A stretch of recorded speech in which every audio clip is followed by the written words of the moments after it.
yes, sitting at a starting line is a big deal, but there are times I am sitting at practice and I am just as scared. I think that when you're at this level, sometimes practice matters just as much as a race. So I am in pressure-filled situations all the time. Like I'm probably making it not seem like that big of a deal because it's not that big of a deal. And of course, at the World Championships, I get a little more nervous. At the Olympics, I was a little more nervous.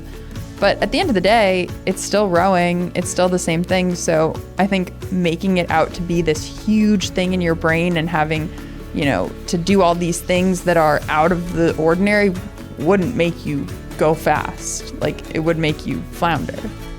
Welcome to The Other 3 Years, a show for anyone who has an Olympic-sized dream they want to turn into a reality.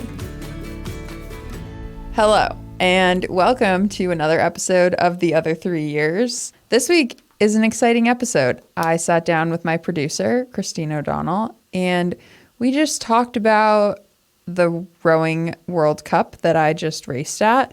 We really broke down some of the races. First, we talked about kind of what actually is happening, like warming up, getting into the starting line. We kind of explained what the World Cup is because that's a term that is used by a lot of sports, but it means a lot of different things.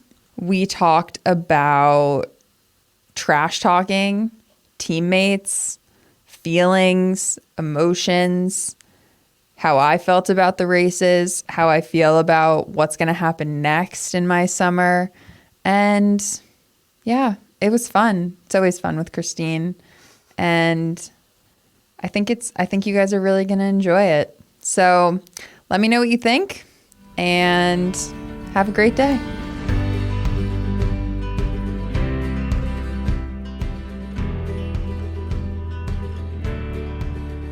We're live. Live from New York. It's Saturday night.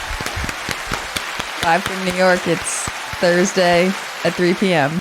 So today on the podcast, we're not going to talk about Chris's athletic interests. I mean, I feel like there's a couple different ways this could go.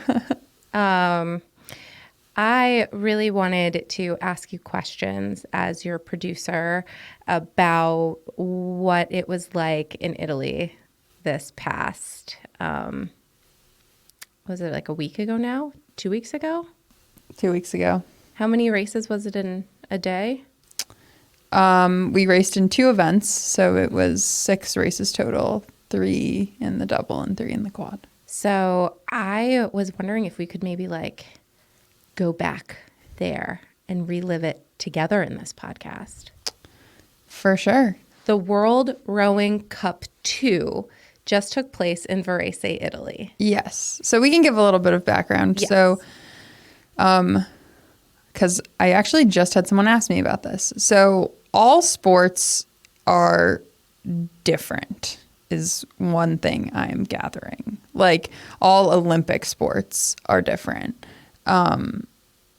For example, in rowing, we have a world championship every year. Even during the Olympic year, there is still a world championship because not every boat class that's raced at the World Championships is contested at the Olympics. So, for example, there are a number of lightweight boat categories that aren't raced at the Olympics, are just raced at the World Championships. So we have a World Championships every summer. Leading up to that World Championship, those World Championships, we have a World Cup series, which every year consists of 3 World Cups. Usually they're all in Europe, but they have been in the US or Canada or Australia, New Zealand before. But usually they're all in Europe. And you do not have to race in all of the World Cups. Like, you can race in them if you want to. But it's like in skiing, to be like the World Cup champion, you get points in all of these World Cup events. Like, that's a really big deal. That's not like a huge deal in rowing. I think it's just interesting how in different sports, different things are like a big deal. Like racing at a World Cup is exciting and is cool and fun, and medaling at a World Cup is exciting and cool and fun, but it is like a very big step from medaling at a world championship. Like, it is not at all in the same sphere of like an accomplishment or what you're like trying to do. It really, not everyone races at every World Cup, so it's not like, oh, this is definitely where we stand. You just race the other people that show up. Okay, so the World Cup, in other words, is not like a mini Olympics. No. But a world championship is kind of more like a mini Olympics. A world championship is more, it's the pinnacle event of a non-Olympic year. Okay. So it is a big deal. And this year, because we're in the pre-Olympic year, the world championships are the qualifiers for the Olympics, meaning the actual boat categories. So depending on the boat category, different numbers of people or different numbers of boats will qualify for the Olympics. And that varies depending on the size of the boat. So the bigger the boat, the less number of boats that will qualify for the Olympics.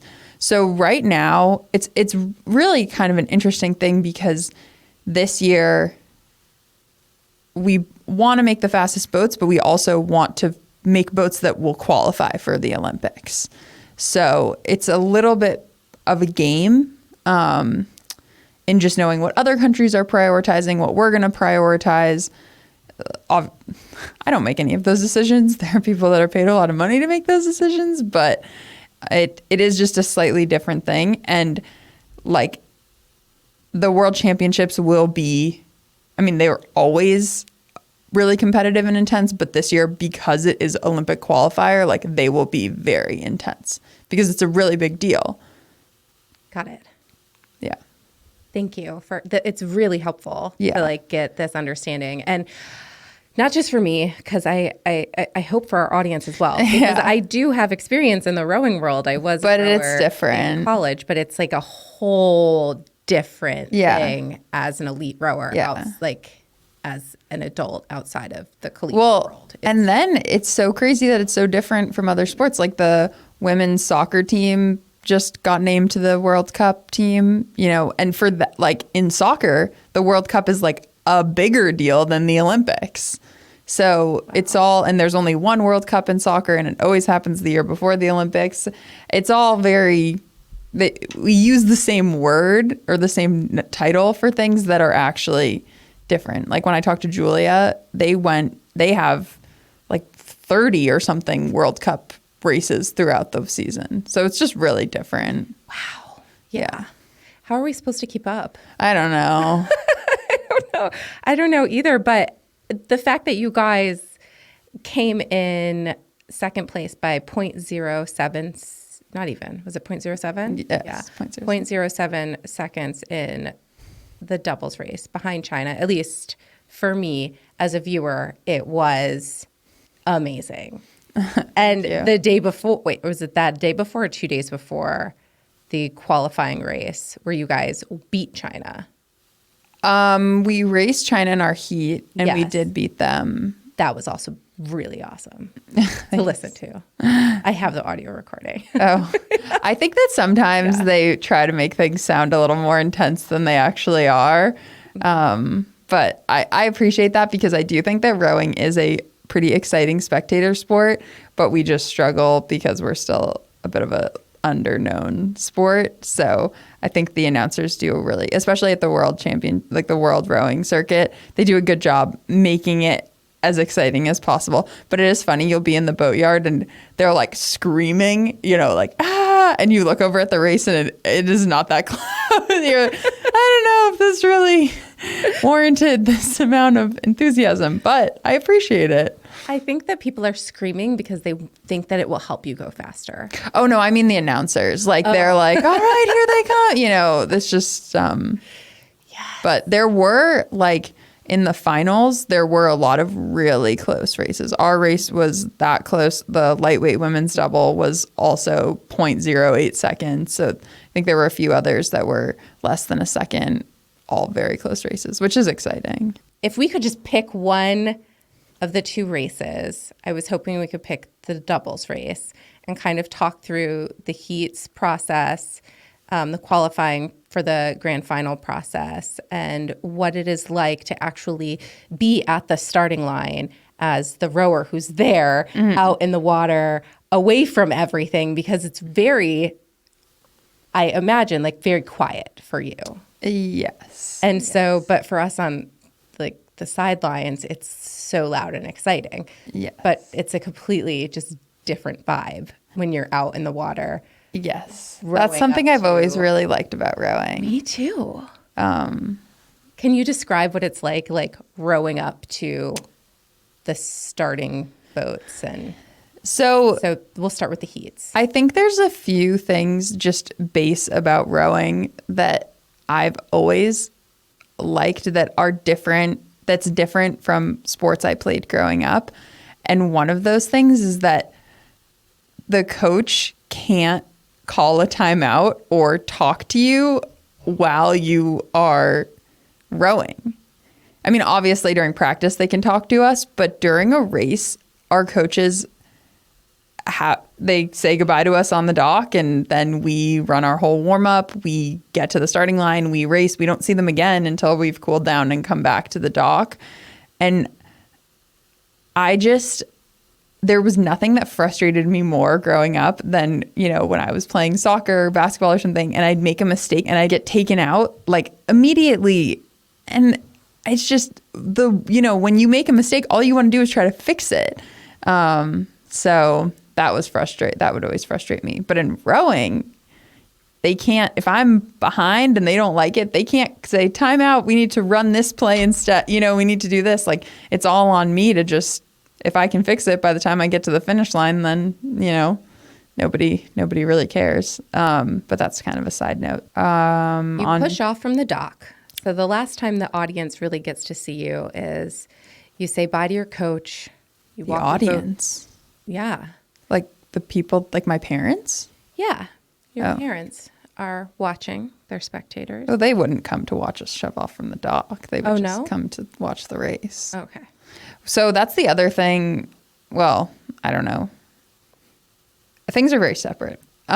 So we warm up on our own. We're usually on the water for 30 to 45 minutes. And then at world rowing events, the heats and semis will sometimes be a bit closer together. So you only have about 5 minutes from race to race. So you only have a few minutes to get into the starting gate. And basically you row in, and then we use what are called stake boats. So there's a volunteer, usually sometimes a kid, that's kind of laying down on a plank of wood that looks like a diving board, and they kind of put their hands over the sides and hold the stern of your boat, and then they move the platforms in and out so that the boats can all be aligned and the bows. At a world championship, we'll almost always have a boot, which is kind of a like plastic thing that comes up out of the water that holds our bows in place. That's nice if you're bowing, which I do a lot, because you don't have to adjust your point if there's a boot. It holds you in there. And then So what she's talking about with adjusting your point and bowing is it is the people who are rowing the boat's job to make sure the boat is going in the right direction so that boats Yes. don't crash into each other. Yes, So we steer our she's also boats ourselves. steering the boat. Yeah. we so steer our boats ourselves. Her Yeah. point is she's talking about the point she sees to keep an eye on. Yes. We're going backwards. So in practice, you would sometimes have to turn around, like turn your body around so that you can see where you're going. In a race, you would never turn around because it's a straight race. There's no need to turn around. That would just disrupt the boat. So we steer looking forward at the lane lines, and that we want to stay in the middle of the lane lines. In a double, both people can kind of steer because you can both see, and hypothetically double should go straight. It's easier said than done. But we also don't have a rudder. So some boats, usually bigger boats, have a rudder that you can steer. In an 8, they have a coxswain, and the coxswain has a seat that they have controls that they can steer the boat. In blind boats, I cannot speak. which means there is no coxswain and there is a rudder, one of the athletes will steer with their toe. So the wires are connected to one of the shoes that are planted in the boats, and you normally point your toe the way you want to go. So if you want to go to the left, you point your toe to the left a little bit. If you want to go to the right, you point your toe to the right. Doubles don't have toes, don't have toe steering. We just go. But a lot of other boats do. So yes, then we sit at the start. If it's a heat or a rep or a semi, they just call the countries. They don't say our names or anything. And then they say attention. And then there's a red light and it turns to green, like you're at a little mini stoplight. And when it's green, you go. And then you race.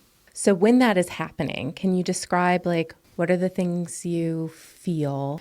I usually double check kind of all of my equipment. So I'll just run my hands over my oars and my riggers, my shoes, my nuts, my bolts, like just making sure that everything is tight, everything's good to go, just double checking everything. And, take some deep breaths, positive thinking. Sometimes I speak out loud my positive thinking. And I like to power pose, which just, you look like Superman. I just usually put my hands on my hips and breathe in and out. And yeah. I love that your power pose. What are some of the things you say? We're going to have a good race. We're going to go fast start. You do this all the time. So the thing is, like, yes, sitting at a starting line is a big deal, but there are times I am sitting at practice and I am just as scared as, like, it all matters, like, I think that when you're at this level, sometimes practice matters just as much as a race. So I am in pressure-filled situations all the time. Yeah. So to me, like, yes, it is nerve-wracking, but honestly, it's not more nerve-wracking than, like, I'm probably making it not seem like that big of a deal because it's not that big of a deal. Like, it is, but it's also not. And of course, at the World Championships, I get a little more nervous. At the Olympics, I was a little more nervous. But at the end of the day, it's still rowing. It's still the same thing. So I think making it out to be this huge thing in your brain and having, to do all these things that are out of the ordinary wouldn't make you go fast. Like, it would make you flounder. Yeah. As a former rower, one of the things that I found I loved, we would get to the starting line and I felt like I could almost like imagine hearing the heartbeats of the people I was about to compete against. I do like to look at the other people around me and be like, yeah, I got it. But I think about, and I probably shouldn't share this, but when I was a sophomore at Yale, I was going to row in the Champ 4 at the head of the Charles. And our assistant coach, Jamie, was coaching us. And they got there, like, whatever. We would only go to the Charles, like, the day that we were racing. We didn't go before because we didn't need to, like, do that. Socialize. There was no need. And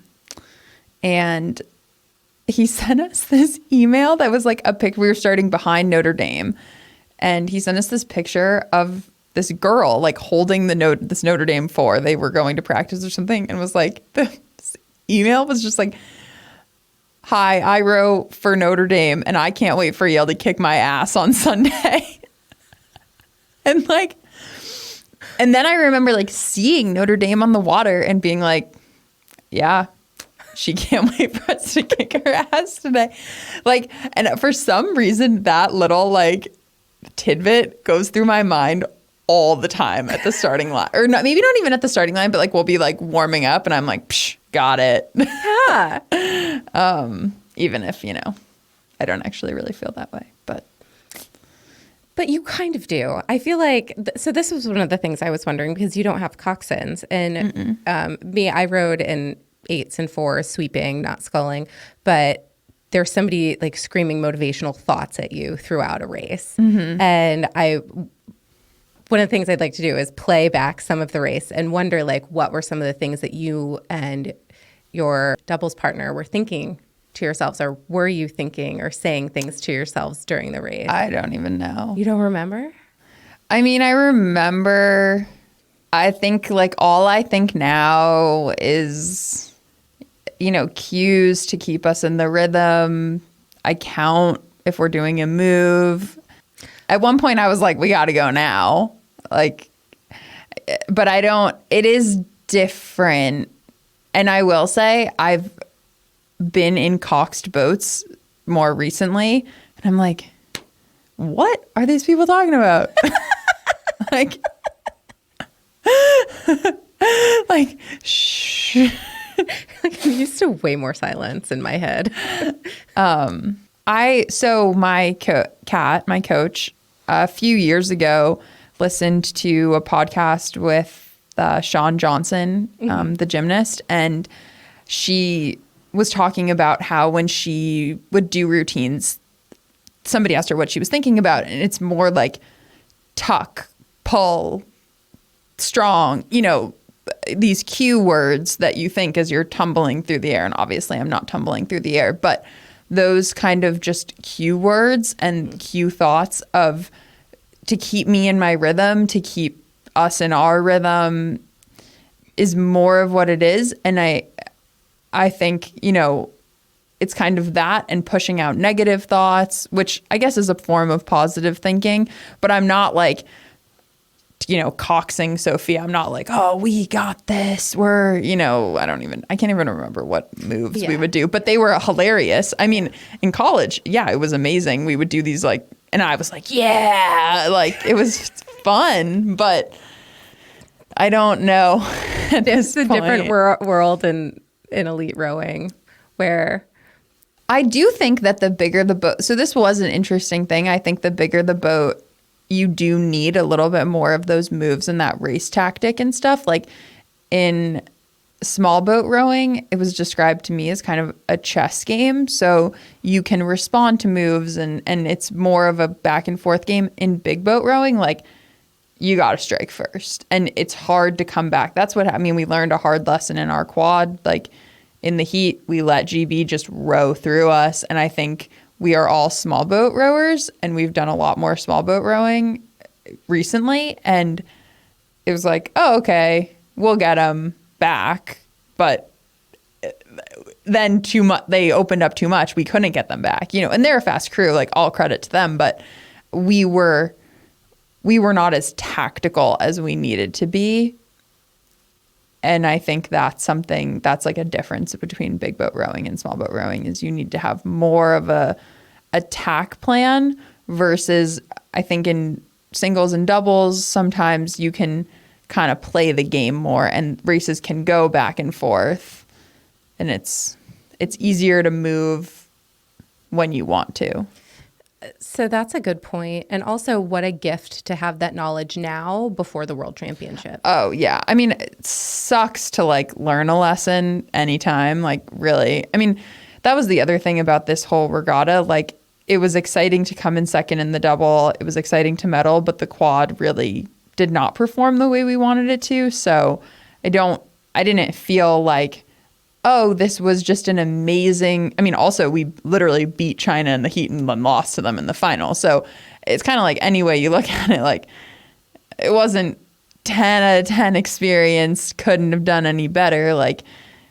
Exciting and a good step along the way, but definitely improvements that we need to make. And you have to look at who wasn't at this race. And, we would be fooling ourselves if we thought that, if we didn't consider the countries that weren't at this race. So, who?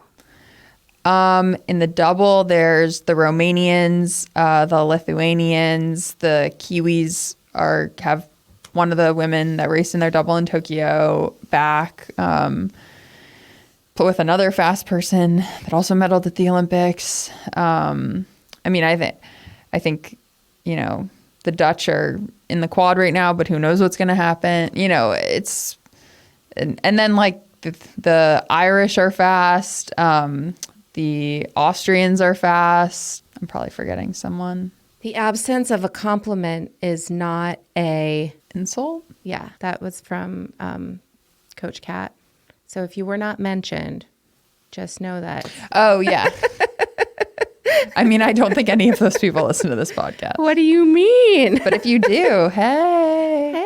It's fun. Like, it's cool racing in the double. I mean, I love the double, and I've raced in the double for a little bit now.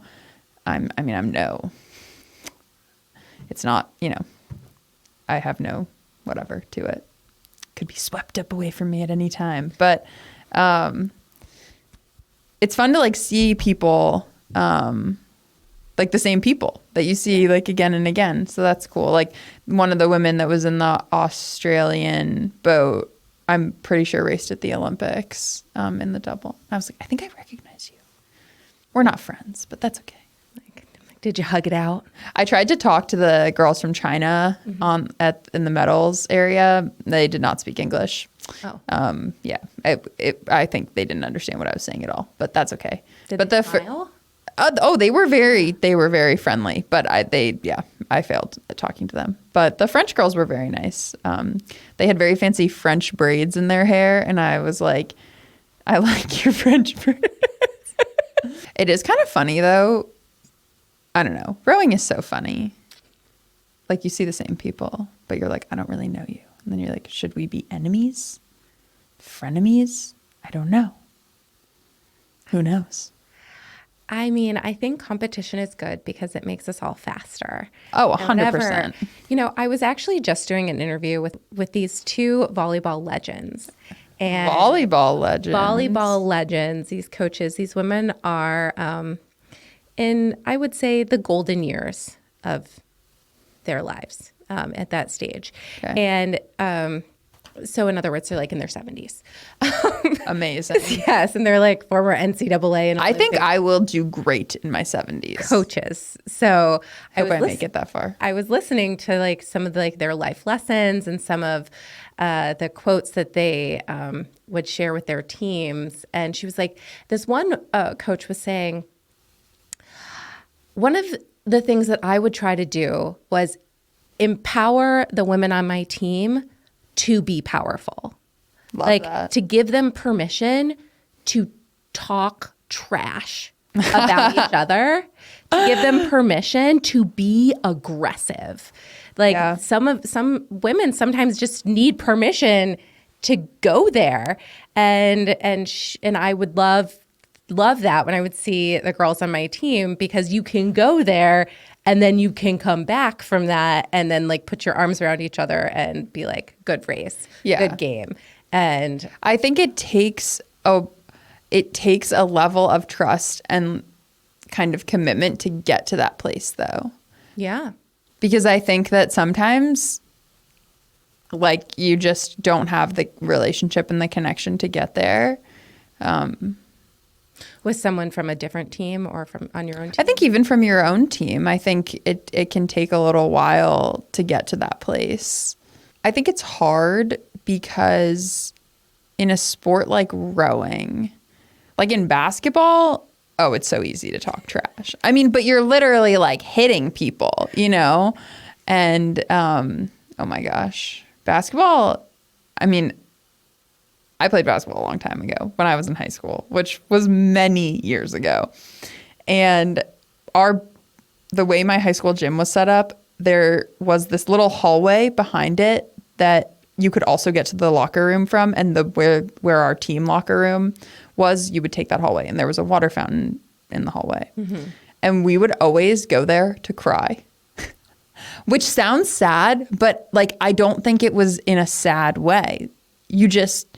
My basketball coach was intense. She was an intense lady. I have a lot of respect for her, Coach Martindale.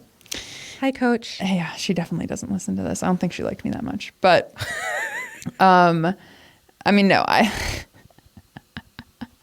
I think she liked me. I just think that she thought I could be better at basketball if I played more, which was probably true. And anyways, yeah, she was intense. And it was just it's an intense environment. We did intense things, and we were teenage girls. So you go back there and cry, or you'd go to your car and cry. But like, I loved it. it was weird because even though you need to have your cry moment, like I still loved it. But yeah, basketball was intense. But in rowing, like so that's one thing. I miss having boys on our team because I could trash talk boys and they could trash talk me and it was fun. But trash talking other girls, sometimes, like some people can deal it out and can take it and they are just, they got it. But it's almost like a personality trait. It is. But some people, you just make them cry. And that's horrible. You don't ever want to make somebody cry. Yeah. This is a very good point when you talk about the level of trust and friendship you have to have with somebody. So I think it's important to, but I will also say, like, I can be intense. I know this about myself. And especially with Orion, like my Orion teammates, I think that I've said some probably kind of controversial things in the heat of the moment to some of my teammates.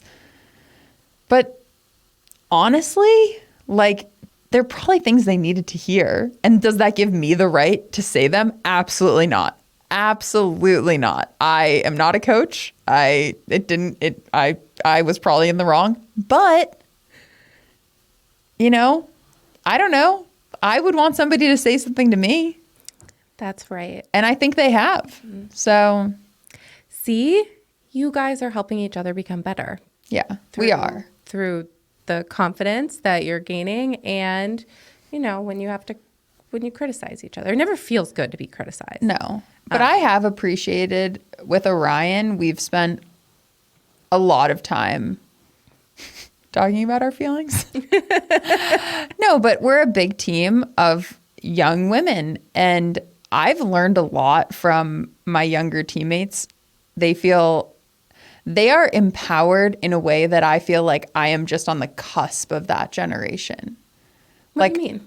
I just think that I was very much raised in a good little girl era.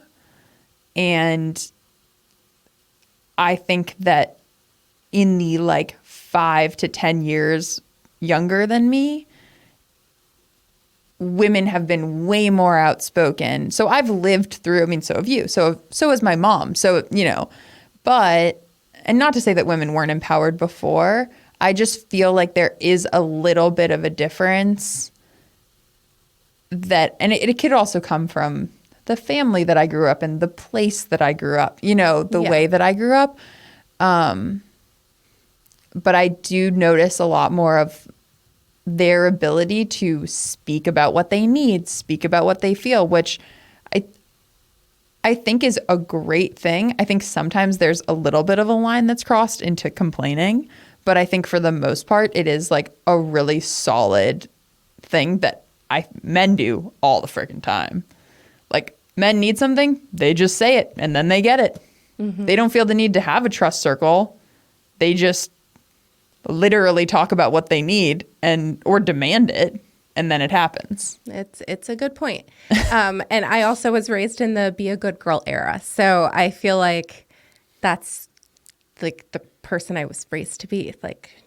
Always think about other people's feelings. But it must be interesting now to be raising a daughter. Like, how do you want her, Yes, I actually have a really great example and story. And so I have been through my own rediscovering of who I am because I'm a nice person, but I'm more than a nice person. Mm-hmm. And we all can be nice and we all can be serious and we all can be aggressive and bold and there are so many different parts of who we are. And so I feel like I've seen myself start to accept some other personality traits a little bit more so, especially in my at-home life. Mm-hmm. And my husband and I definitely share a lot of responsibilities. And we might not have a traditional household splitting of tasks. In some ways we do, in some ways we don't. And one of my favorite things that has happened is we do pray before we eat our food. Most of the time. Sometimes we forget, but we do say that's okay. Like a prayer. And Steve and I were both raised in religions and we're So we're trying to teach some of that to our kids, and mostly to be grateful and have respect, and just to realize there's so much more to the world than just you. So yeah, we started praying before dinner, and Asher, so my son, was like, wait, why is it Father, Son, Holy Spirit? Shouldn't it be Father, Son, Mother, Daughter? Like, why? And so he got into the habit That's amazing. of every time we would pray, Father, Son, Mother, Daughter, Amen. And I was like, he makes such a good point. Why not you do that, Asher? And he's like, what about the mom? And I was like, yeah, what about the mom? Yeah. So I'm seeing it in the way my son sees me in my relationship with his dad is also making a difference on him at how he looks at the roles men and women have in the world. And so I think that not just for my daughter, but for my son, like I'm seeing a shift that maybe would not have happened in my like childhood household with myself. And I also think that my dad secretly wanted me to be a boy, so I have a lot of tomboy qualities. Or maybe I just like am a tomboy. Yeah. So yeah, I climbed a lot of trees. I mean, that's amazing. That's tires. That's amazing, though. I love that. Yeah. Asher. Asher's one of the good ones. He I is. mean, we already knew, but This is going to tell it to you straight. You know what he said to Steve the other day? Steve was picking on him, and he's like, "Don't play me like that, Dad." What? What? How do you even know to say that? Don't play me like that? You're 5. yeah, and I don't think you really ever say things like No, that. I mean, I might have like as a joke, but when did he hear that? I mean, one of us must have said it at some point. Or at school. Yeah. Don't play me like that, Dad. Okay. That's amazing. He's a funny kid. That's amazing. So, But yeah, to bring it back. thank you. To bring it back. Trash talking is good. No, I think that the races like were very exciting, and it's so fun to race. Like it really is. We don't get to race enough. Racing is awesome. Being in Italy was really great, but it was almost like a great scenario to come in second because we're definitely like so hungry for more and know that we've got so much more, speed to gain and a lot more work to do going forward. So I feel excited. I feel excited too. Yeah. And on that note, I'm going to play back some of the excitement, and maybe we can just like listen to it. And if you have something to share as you're reliving it, you couldn't hear this though while people were talking. No, I couldn't. Oh, I almost sent this photo to you at 5:18 in the morning, just so you know. Oh, I wish you had. It was like, this is me watching you from my bed. I am tired. Okay, is this it? I think this one's it. Okay. This race, the leading 3 across the line will go straight through to the next round. And Emily Calfeltz and Lauren O'Connor, the other American boat over on the far side, are sitting pretty comfortably in third, one length up on Dittman and Baruch, the Polish combination out of last year's World Championship quad scull. Poland. They've got about a length to make up if they want to move into the leading 3. Well, the gap between China and the USA is simply narrowing stroke by stroke. Wagner and Vitas have been able to maintain that higher rate and keep the work on, and that's given them the boat speed. So inch by inch, stroke by stroke, they are narrowing that gap, Neve. They absolutely are. And those rowers in both USA crews, in fact, are also racing the quad later on today, but they're leaving absolutely nothing out here on the water. It is China still hanging on to that lead, but USA definitely breaking it down. Just 2 meters separating them now. They're just coming into my view at 1,300 meters mark. I think China are trying to respond here. They're actually keeping the rate down a little bit from the USA, but they're maintaining their speed. Now, top 3 boats, as you said, Robert, are through to the semi-final. So at the moment, it is looking good for USA 1, China 1 and USA 2. USA 1 now just coming for China here, and they have it down to nothing between the 2 boats here as they're just passing my window here, 1,500 meters. What was going through your mind then? Do you remember it? 1,500 meters. I don't know. I mean, I knew we were gonna beat them like probably 500 meters before this. Really? Yeah. How? I don't know. We were walking. Then at the end, they like really tried to sprint, and I was like, oh, no. Okay, we're gonna keep playing. China trying to respond, USA responding. It is stroke for stroke, absolutely nothing between them. China have responded and they're upping their rate ever so slightly. Again, as we're seeing across the day today so far, even though they might be quite comfortable to get into the semi-finals, they're not letting anything out there on the water. They're really making their mark, setting down their mark for the rest of the weekend. But as I say that, it is USA 1 who have now moved into the lead ahead of China, who are back in second just ever so slightly, and then we have USA in third and Poland in fourth. This is really impressive stuff here by Christina and Sophia from USA 1 moving into the lead, but China really still hanging in there. They're really not letting them get away with anything. Both crews maintaining their rates. I'm not sure if we're going to see them upping it now as they head towards 200 meters to go. But at the moment, Rob, it is USA, China, USA 2 and Poland. I'm not sure. The Chinese definitely are not giving up and they are responding, it looks like. Yeah, I'm sure they are, but it looks like Poland is the crew that will miss out here. I think they've pretty much given up pushing for this one to conserve their energy for the repechage later on, but it's the 2 American crews and the Chinese now vying for that glorious spot of first place. Una gara veloce, una di quelle gare che ti entra nel cuore con gli Stati Uniti d'America che vanno ancora una volta lì a suonare la sinfonia insieme alla Cina per le 2 piazze d'onore, ed ecco che si va a chiudere Stati Uniti e Cina per prima e seconda piazza in questa qualifica al femminile. Now, great race down to the line here. USA 1, China 1. USA are just going to hold it by a canvas ahead of China 1 in lane 4. That's the 1-2, and the third place will go to USA 2. That was it. Exciting. Right?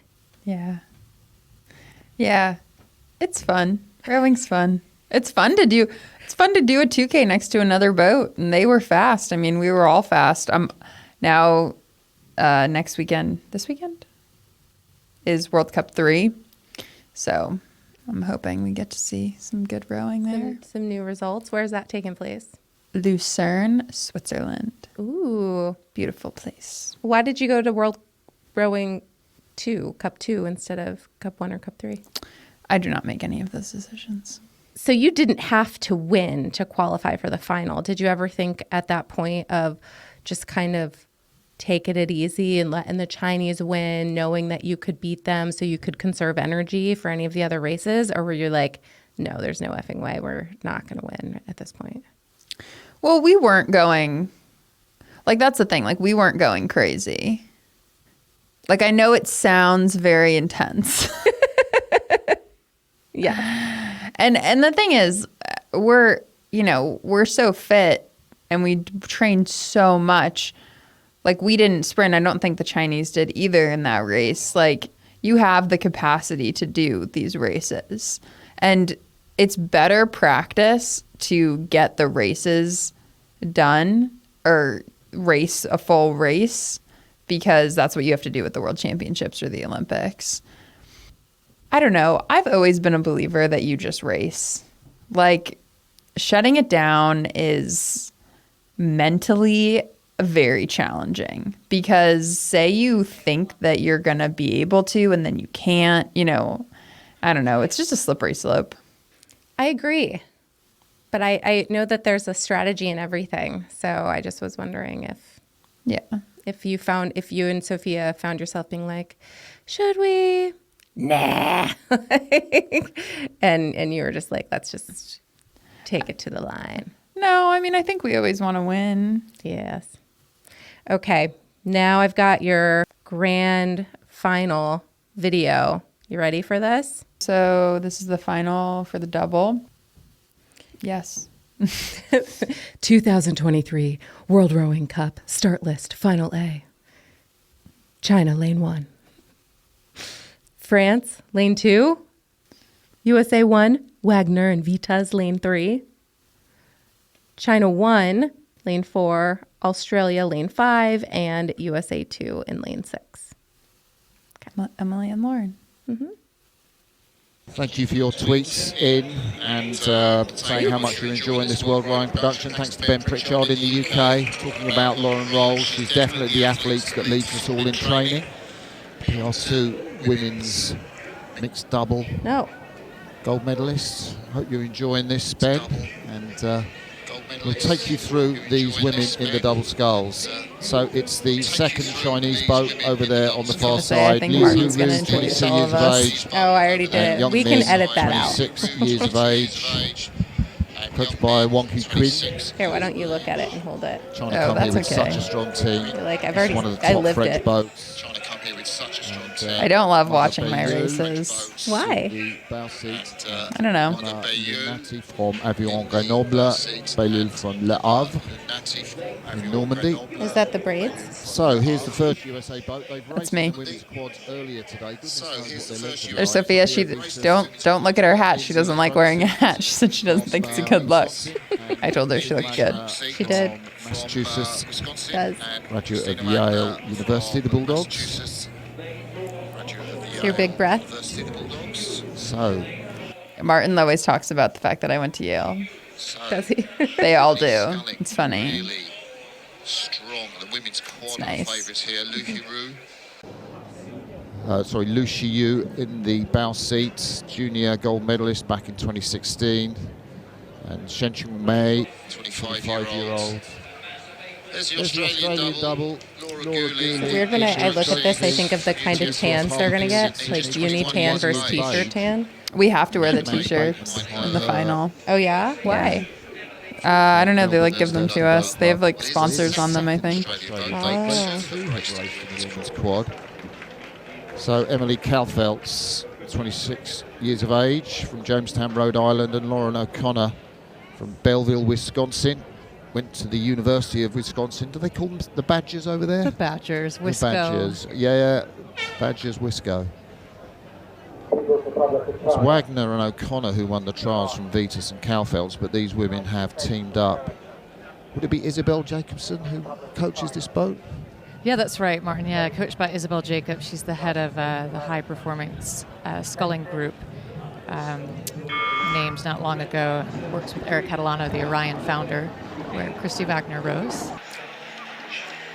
Getting the shout out. That's Colleen. Can you hear her? I can. Quick start, though, will bring our attention to the race. Good start for China 1 and China 2. Yeah, China 1 really got out there. Yeah. I was like, all right, guys, I see you. Getting in the final, the A final of the women's single sculls. I didn't see her in the B final. Didn't see where she placed in the B final this morning, but, tremendous strength in depth. So it's just a big game of chess right now. The 2,000 meters, the chessboard. Yeah, we're a little slow. We're a little tired from our quad race, I think, at this first 500. We got to work on that. Both veterans gone back to the Tokyo Olympics. The Olympics.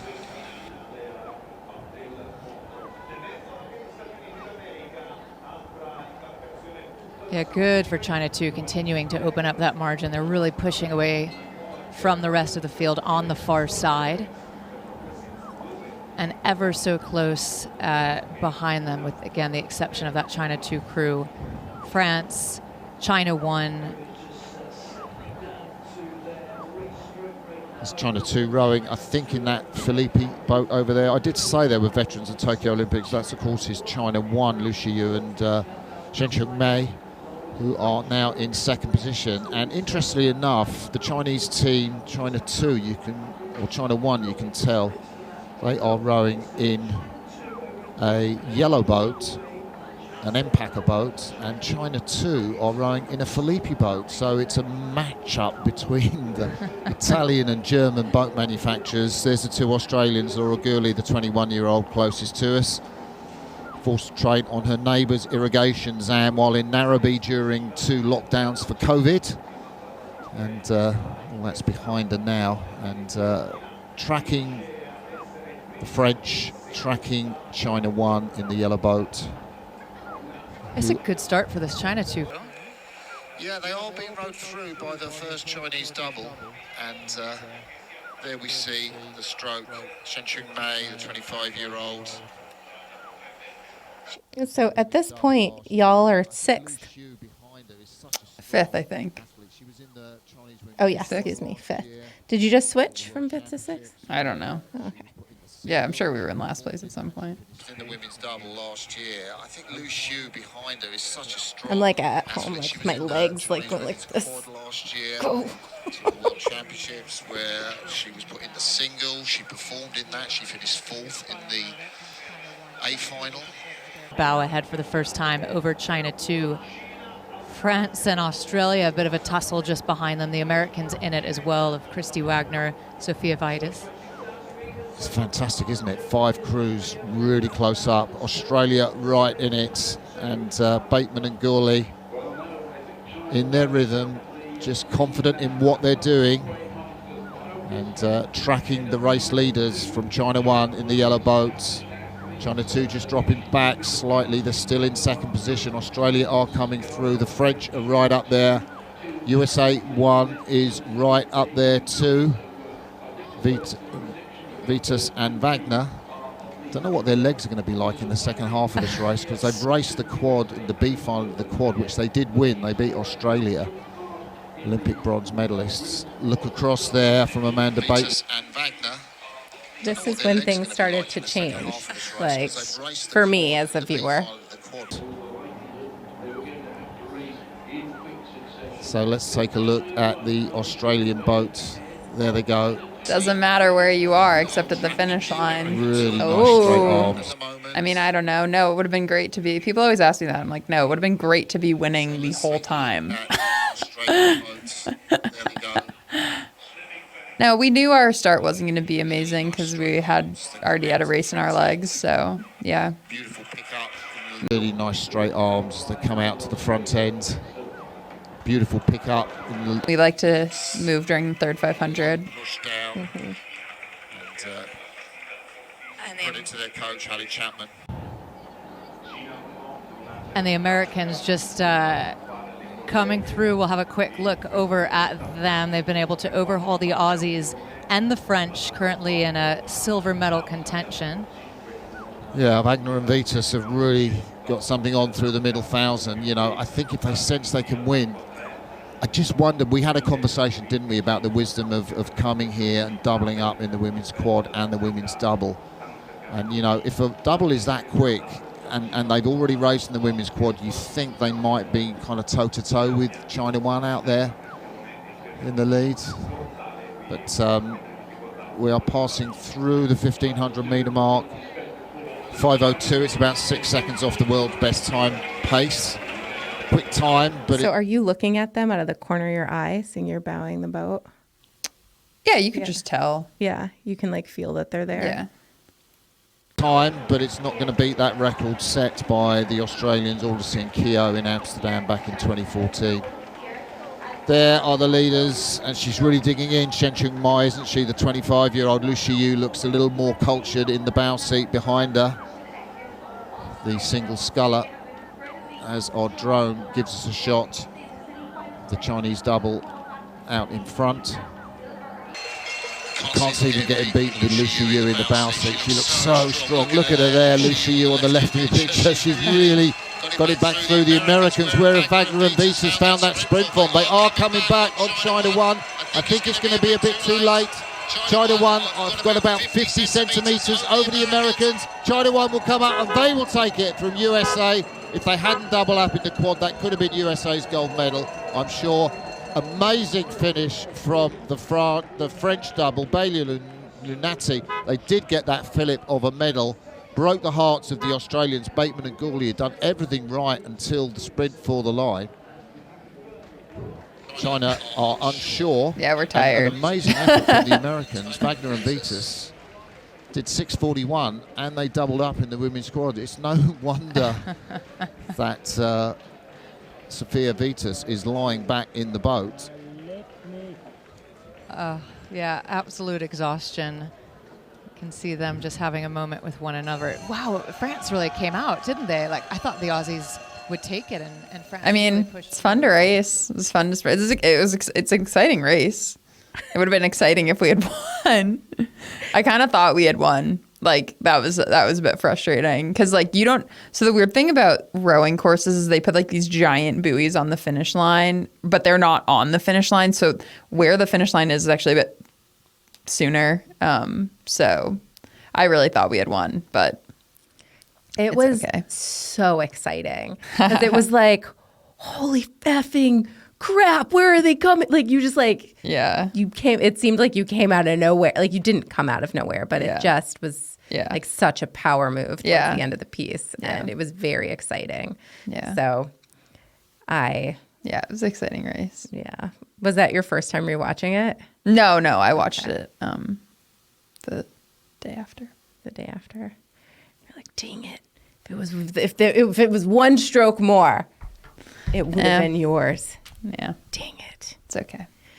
It was really funny though. So we like are on the little medal area and Sophia was like, next year. And I was like, what about later this year? She's like, oh my God. Yeah. I don't know. I forgot. She's like, I'm so tired. Yeah. We were definitely tired. Yeah. I will say the real perk of, so normally, well, at a world championship, the races are all pretty spread out. So you're never like exhausted. Like you're tired from your race, and so sleeping can be like you're off, you're up thinking about the racing and blah, blah, blah. But I was so spent the whole World Cup. I was just out like a light. I was like, I'm tired. I'm going to bed. Yeah. So that was a real perk. All of the good sleep. All of the good sleep. That is nice. You work really hard in the day. You sleep real good at night. Yeah. Yes. So, not to mention, there was all of the homemade pasta that you were blessed to eat. Well, not at the second hotel. Oh, okay. Yeah. I just remember hearing about that a number of times. Yeah. The pasta's great. Yes. So, what's next?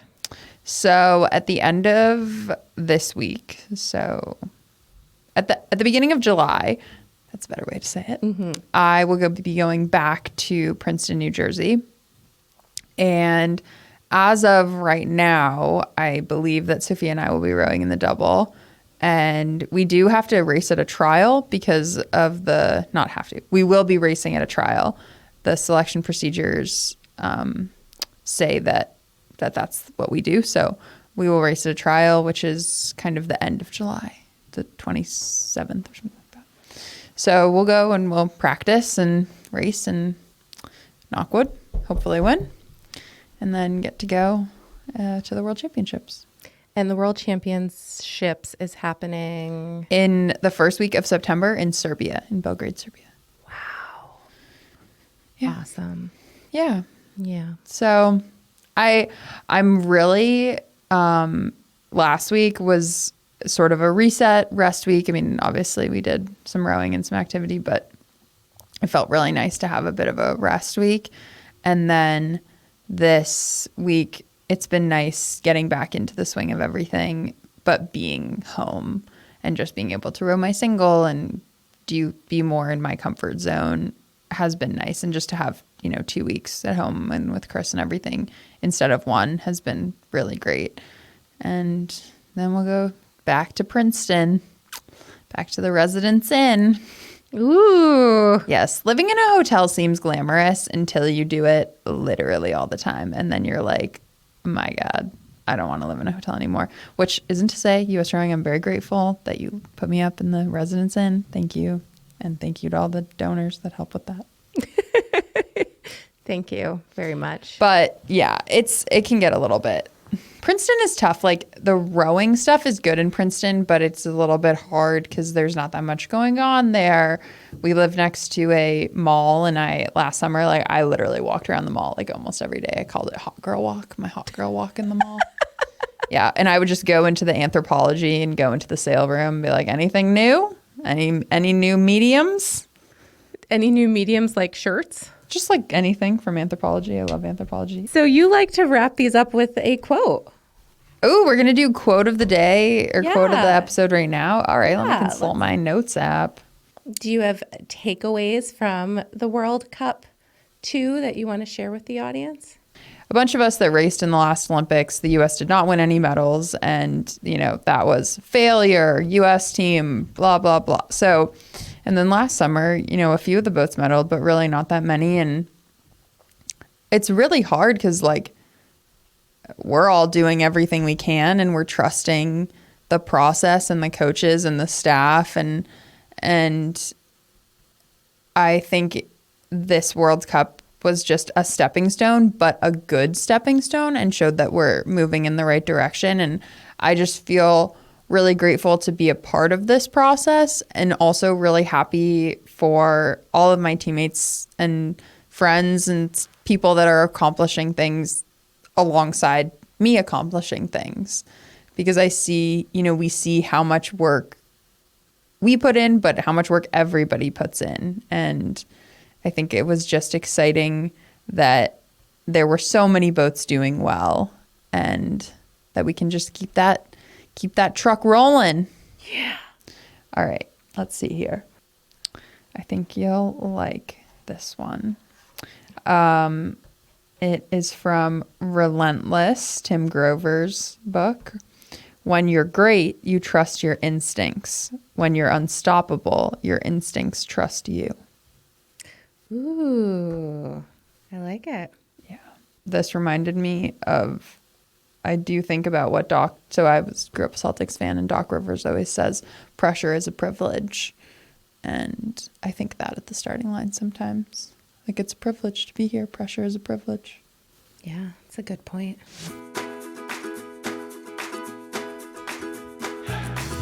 I'd love to hear from you. So send us a topic suggestion, or if you'd like to submit a question for our Ask Kristi Anything segment, head to our website, theother3years.com.